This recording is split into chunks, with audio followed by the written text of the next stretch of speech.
Greetings, dear ones. Divine love and light to you.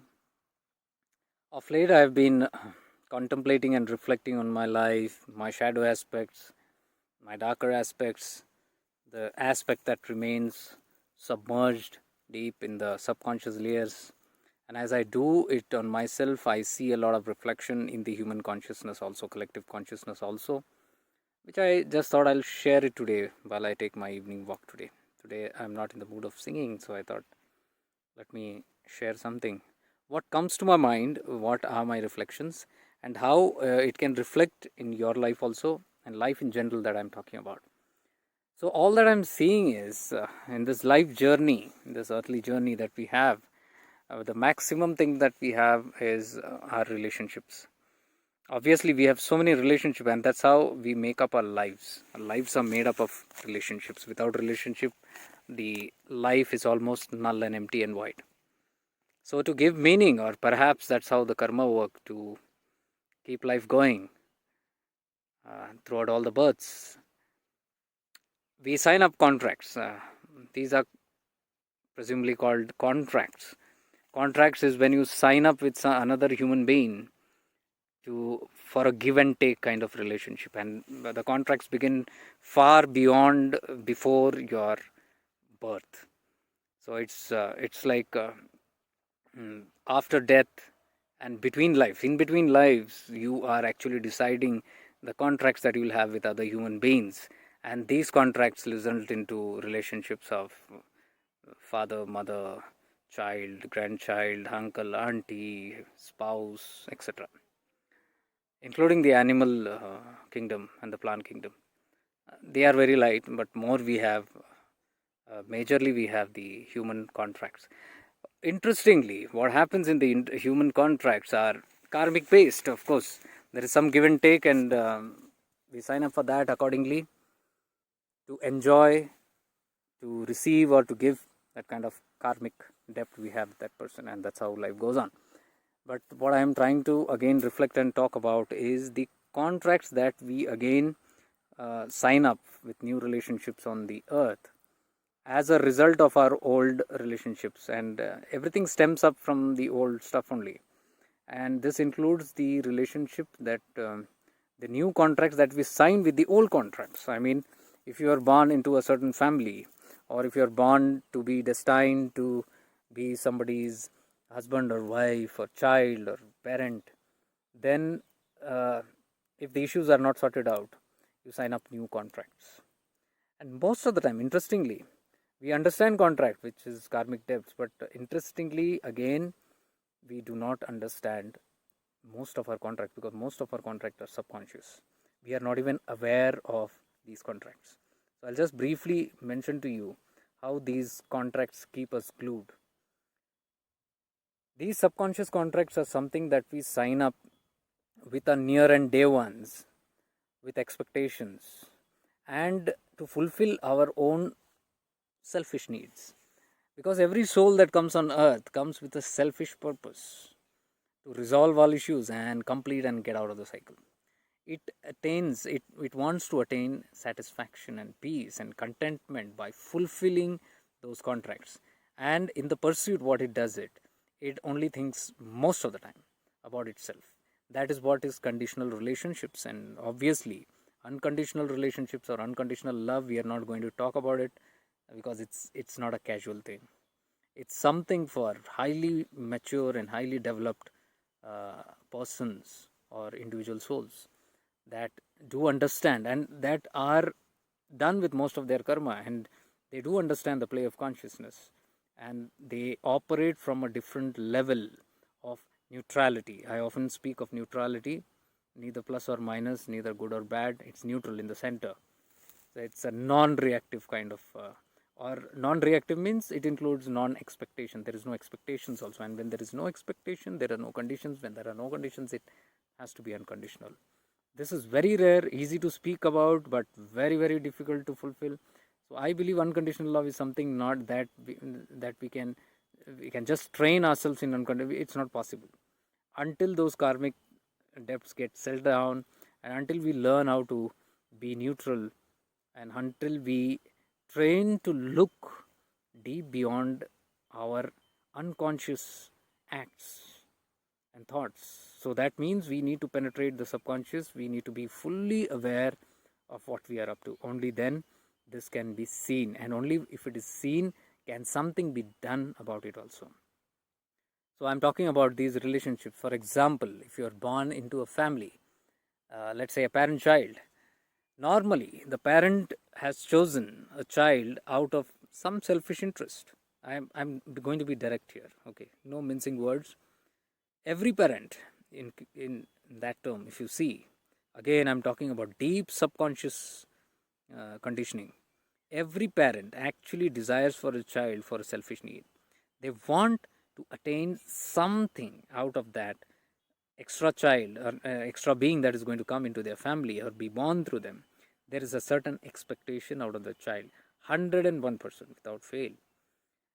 Anybody who says, I do not expect anything from a child, absolutely means they are vibrating at the level of unconditional love, which has nothing to do with any conditions, and they are just being there as an instrument to bear or bring forth a soul that can act very divinely or of a very at a very evolved state for the highest good of that soul, for the highest good of the entire collective consciousness.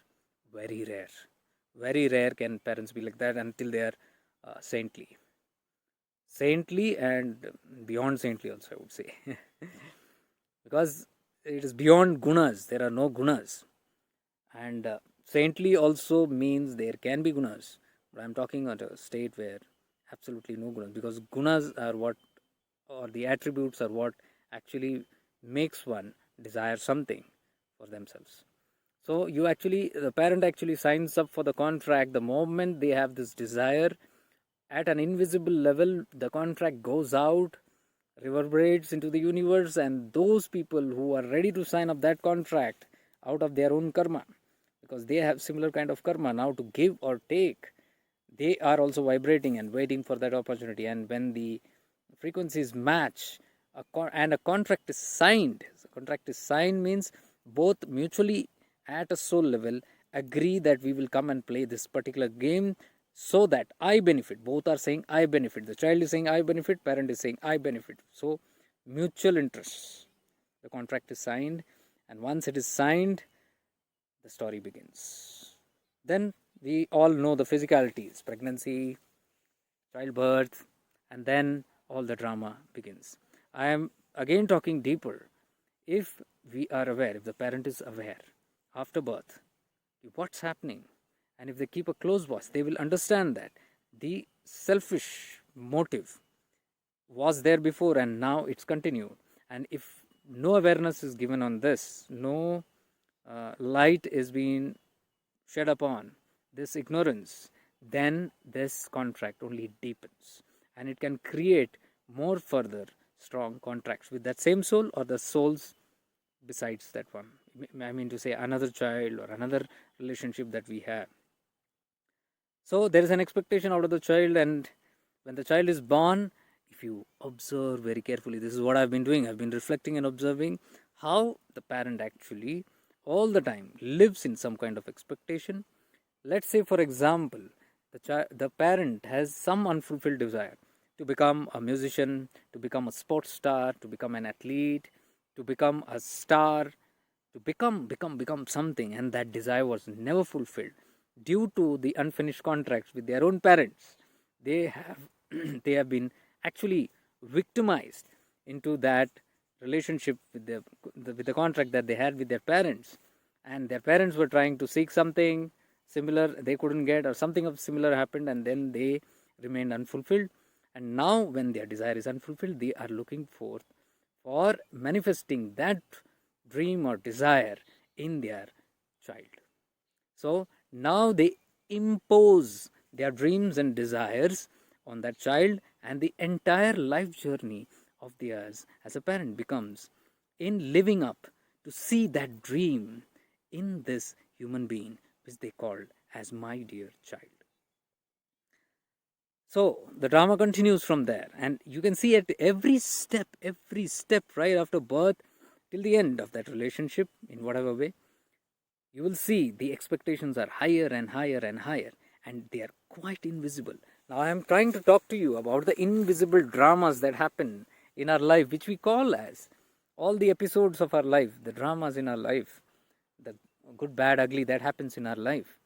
And whatever name or whatever label you put to it, what is behind the scene happening is these unconscious contracts.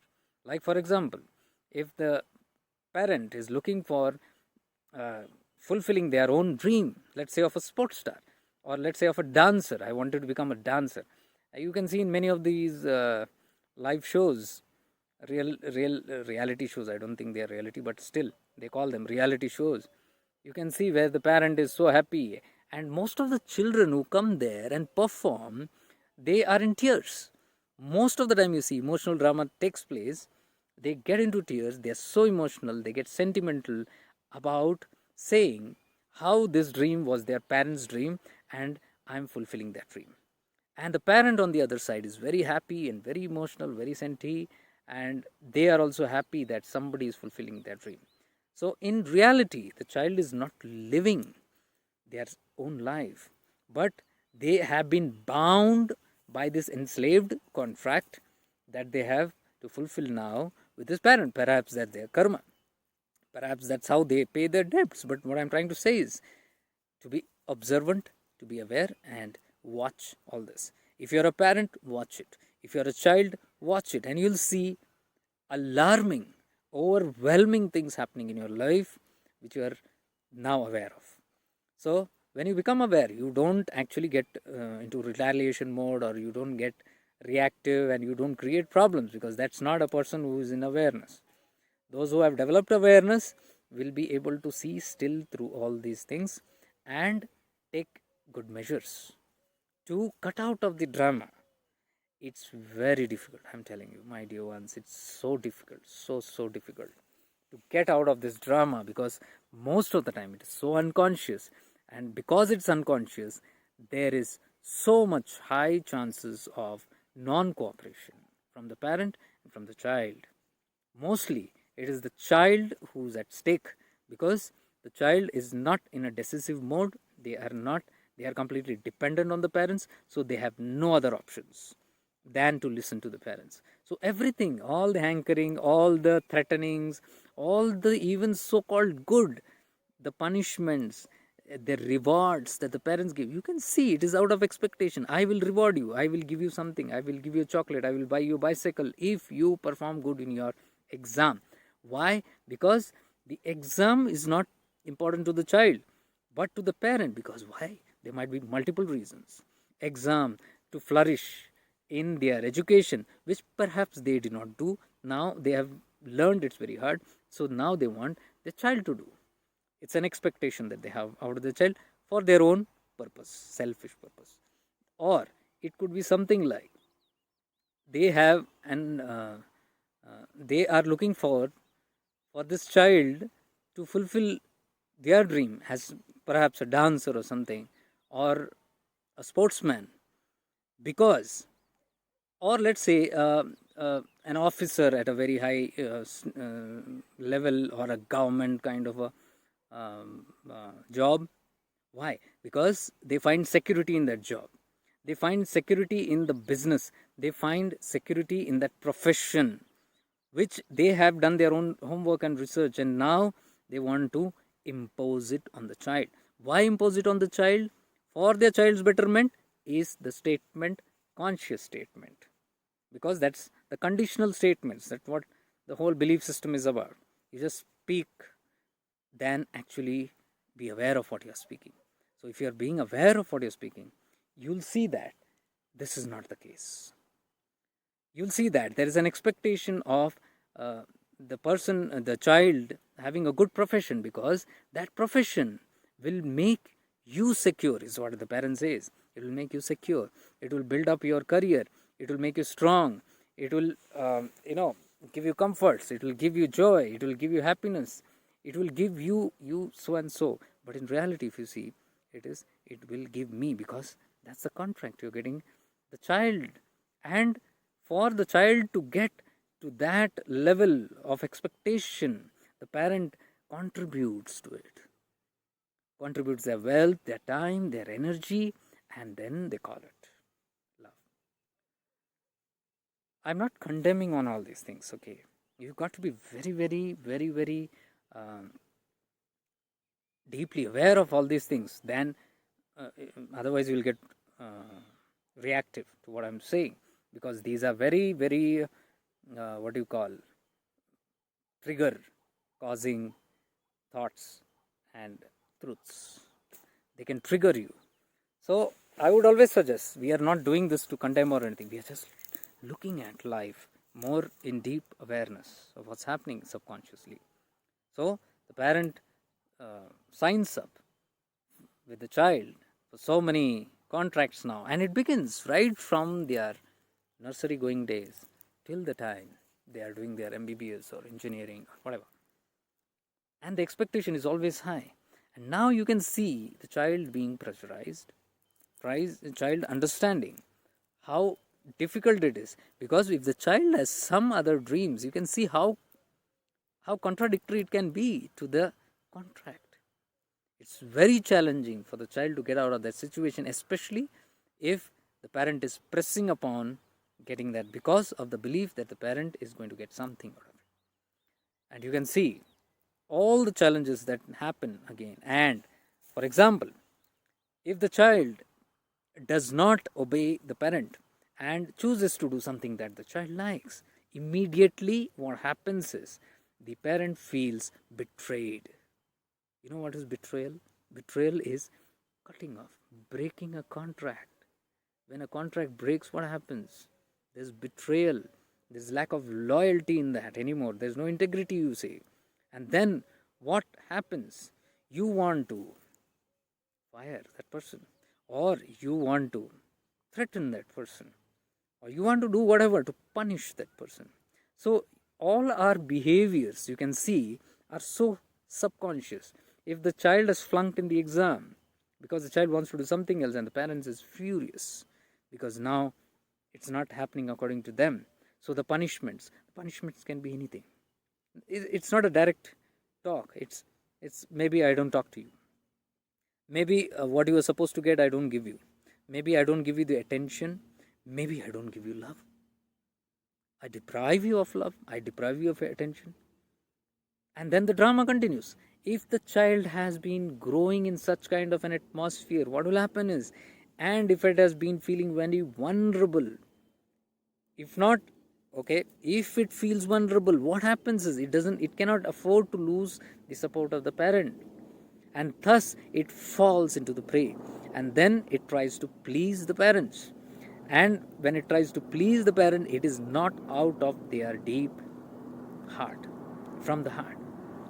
And then the child finds that the child is betraying itself. The child feels it is betraying itself, and it is doing a sacrifice on its life goals or its own interest to fulfill somebody else's sacrifice.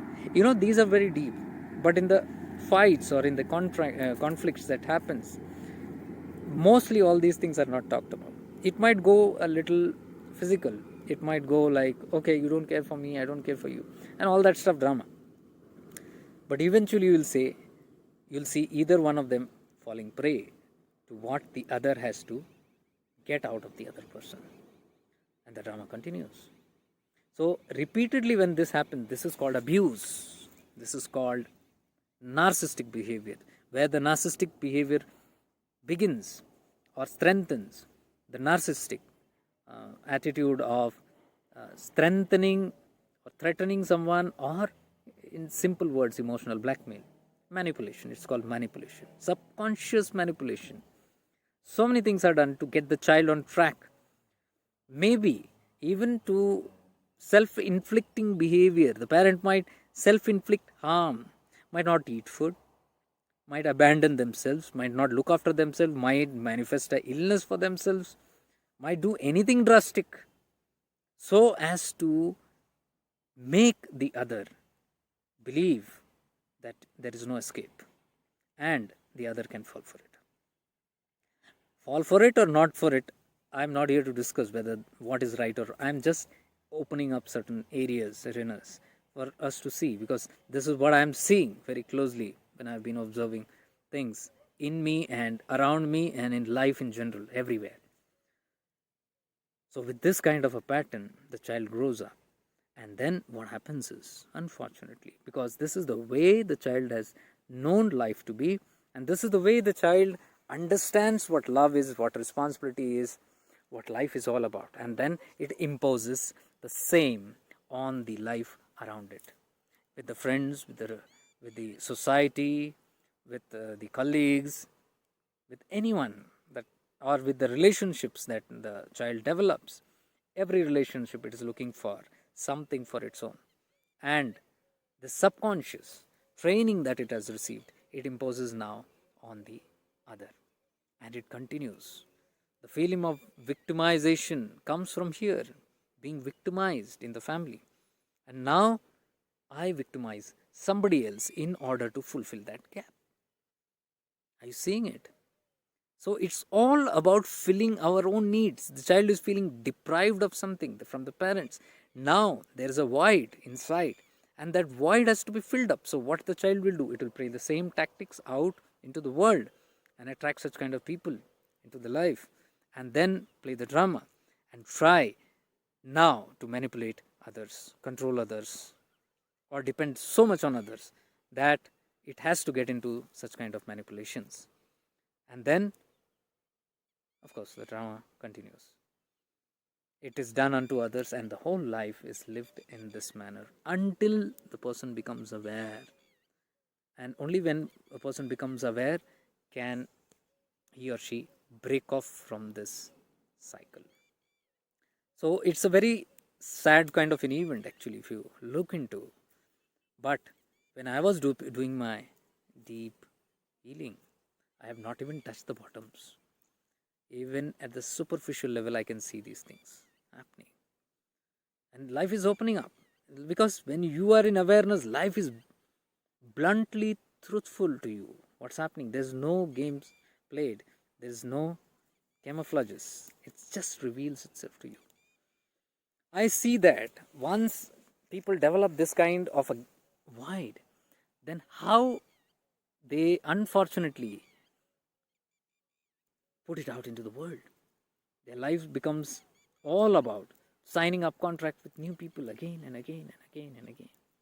There is so much of expectation because the parents had expectation and the child spent whole life fulfilling expectation. Now is the time to fill that gap or void by making others fulfill their own desires. So when the child grows up into an adult and attracts people or some relationship, it will attract somebody into their life whom it can manipulate, whom it can play with, whom it can force and have its own way so as to get out of something.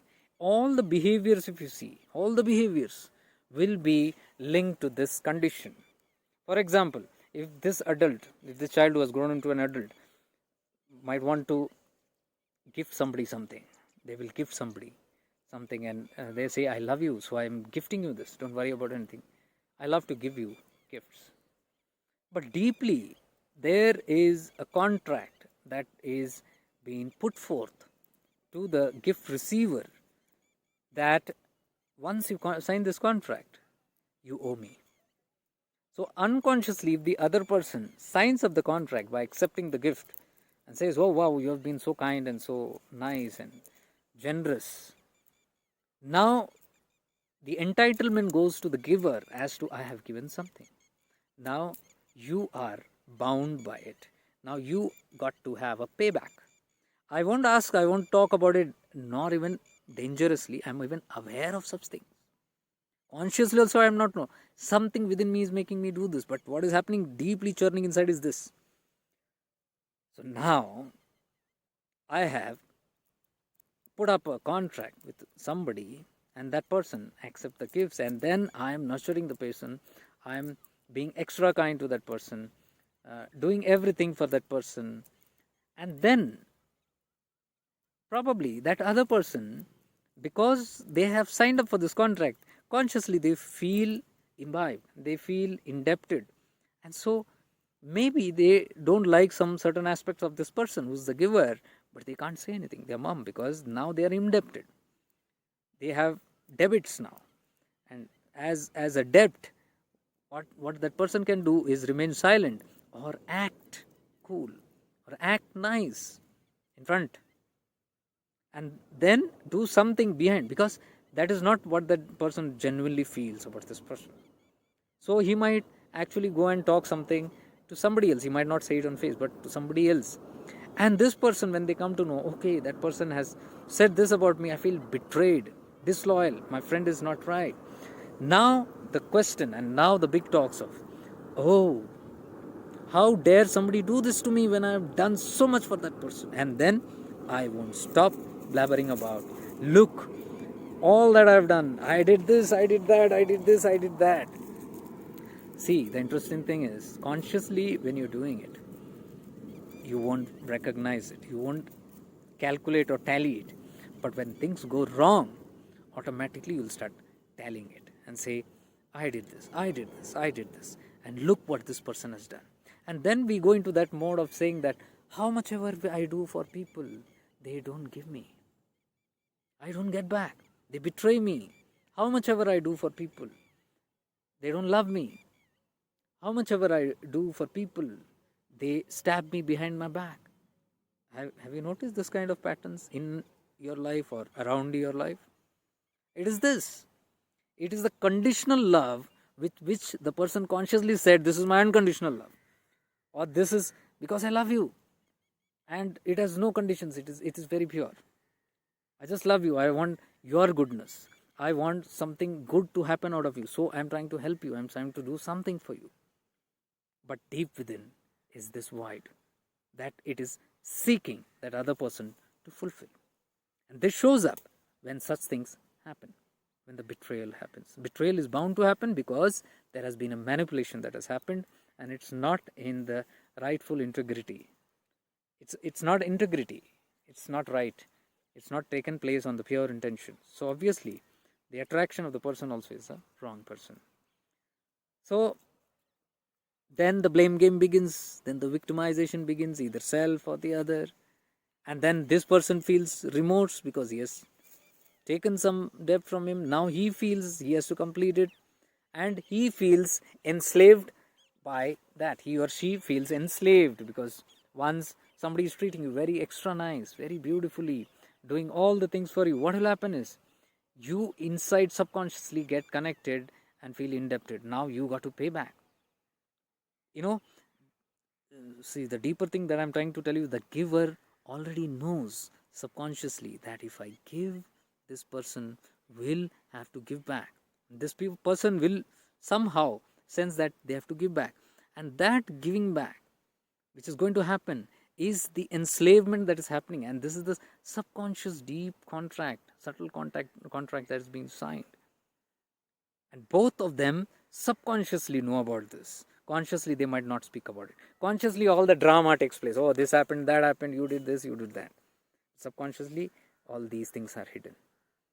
So you can see everywhere there is this kind of expectation that is there from someone. Or somebody might want a spouse, go into a relationship where they are attracting a spouse, but they do not want the spouse to go beyond a certain level. Or they do not want a friend to go beyond a certain level. You can see it might be the best of friendship. It might be called even like a brotherhood, so deep as that. But somewhere, someone is insecure about the other. The presence of other makes this friend insecure. And outside, we are friends. Outside, everything seems so nice, goody goody. But inside, there is a turbulence, there is unrest. That is why most of the friends, they feel comfortable when they are physically together. But there is something that doesn't feel right most of the time. Especially when the other is not fulfilling the expectation. Most of the time, when the other person is not fulfilling the expectation, there is a big disappointment. The other person whose expectation is not fulfilled drowns into misery and says, look, this is supposed to be my friend. This is supposed to be my spouse or my girlfriend or boyfriend or my brother or sister. Look, I had done this. I was doing this. for that person because I love. No, my dear, you are doing this so that you can be gratified back. You have some security with that person. You have signed up for some invisible loyalty. You have actually paid for somebody's loyalty. You want loyalty from somebody. You have paid. You have literally given something so that you can buy loyalty. And when that loyalty doesn't come, you immediately, all the transactions comes up. Look, this is what I have done. And on the other side also this happens subconsciously. If they feel guilty and remorse, oh, that person did to me, and I don't have even the guts to offend that person, because the moment I offend, subconsciously I know, no, a lot of things have been come to me now I'm indebted. So if I oppose this or bring this thing out, I got to deal with this return back, and maybe I am not in a position to return. So now what? Now I swallow it and get engulfed by it and remain enslaved, or find out new ways how to double track this enslavement, how to get out of it, or how to hide out of it, or how to escape from it. Somewhere, because this contract is there, nobody is free. Both are not free. There is no freedom, and they struggle in this contract. So, dear ones, when I speak of all this, I am sure something must have triggered in your heart. You must have observed a certain kind of pattern in your own life, in the life of people in and around you. So, this I know might not be liked by many, because it's a triggering video. It's going to be a triggering video. I'm telling you, it will upset many, because suddenly some truths will, and if there are triggers, I'm telling you, it's time to look within. If this video triggers you, it's time to look within, because if there is something, only it can trigger you. If there is nothing, you are a person who's aware and neutral. You are understood this. Okay, yeah, you know the game.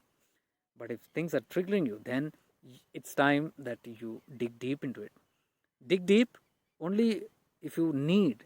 And as a spiritual aspirant, I feel that we are here to solve out and work out on these issues, because these are our unresolved issues. Not just unresolved issues, not just somebody hit me and I should not hit back. I'll ask forgiveness or give forgiveness, or tie up a deal. All these things don't happen. That's what I'm trying to tell you. Unresolved issues are mostly on the physical level. We try to resolve, but we have all these kind of underlying contracts, and that is the reason it's not easy to forgive somebody. You see, all because of these contracts. Forgiveness is not easy until you return to a state of neutrality and peace and contentment, and that comes only when there is no expectation at all. That is saying giving out of no expectation. That is pure unconditional love. That's what I'm saying. Very high state, where you give but you're least bothered what that person gives you back. Why do I give? Because I love that person, because that person has been valuable to me, because that person, whatever, I love that person unconditionally. So I have given now, and I have nothing to take back, because I'm been blessed by everything. Now all that I want is to help somebody, and no expectations at all. Whether you like me, whether you don't like me, whether you talk good about me, whether you don't talk good about me, whether you say something, whether you don't say something about me, whether you criticize me or whether you praise me, nothing to worry about. Are you seeing that? So when we come to that kind of a state, and when we do anything, any act or any thought, any deed, any action we do from that level of awareness, that is practicing unconditionality, unconditional love.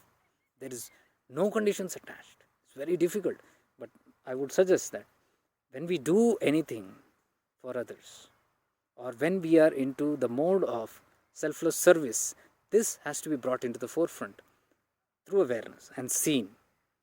And immediately our conscience will tell us whether what we are saying or what we are doing is right or not. Now, this is not to prove it to somebody that I'm right or somebody is wrong, but this is to help our own journey, to find the underlying causes lurking within our shadows. And this is what I call shadow work. This is what I mean. Do not overlook your shadow aspect. There is a shadow aspect within us. There is a conscious aspect and there is a subconscious aspect. We all work always on the conscious aspect, and conscious can be very tricky. You can see in this video itself, conscious acts can be very tricky. Underlying causes of subconscious may be something else, completely conflicting and contradicting. So it's very, very important that we look down into the shadow, into the unconscious, deep into the unconscious. Now that is where people are very scared to go into, because there is a lot of muck there.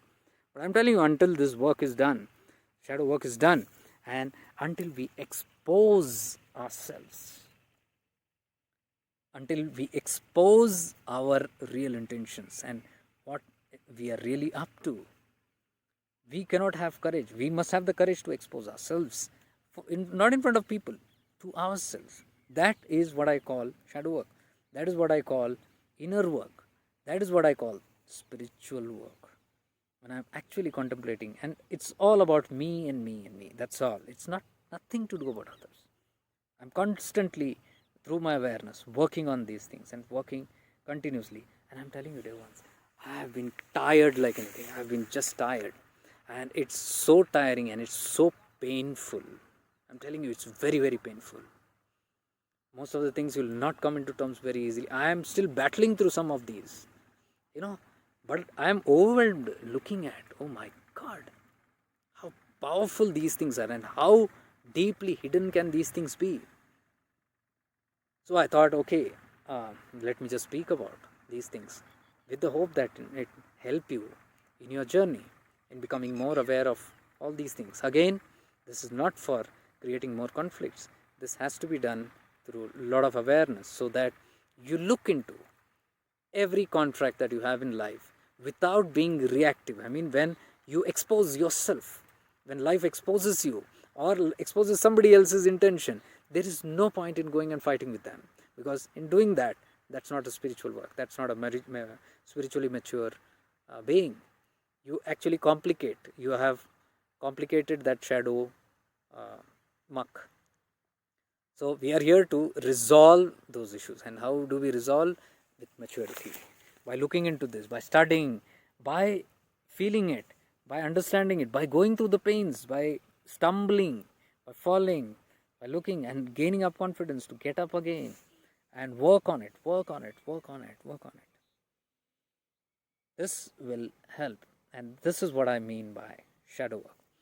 I think I'll share more of these shadow works also as I'm doing the inner work, and it's a lot overhauling stuff, but it's very liberating. Lots of such inner shadow work I have done almost all my life, and I can see how liberating it is.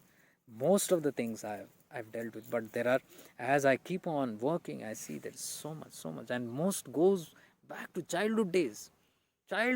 Imagine, your subconscious has all the memory of the childhood, and sometimes if you go deeper and deeper in awareness, you will even tap into previous life, past lifetimes. I have had such episodes where things don't make any sense to me, but things crop up, and it shows for the benefit. So most of the time what happens is something that shows from the past, it helps me in understanding the present and resolving it in a very beautiful, neutral way. So with this, I think I take a leave. It's time for me to go. I've been sitting here and the sunset happening, and I think I've got to get up now. I've been sitting here in the grass actually. So I think as I come across these kind of videos and deep inner work, I'll keep on sharing if I feel the need to share, with lots of divine love and light. And if this video helps somebody, if you feel it helps somebody, please do share it with them. It should help people who are serious on this path. Lots of divine love and light to all of you. Stay blessed.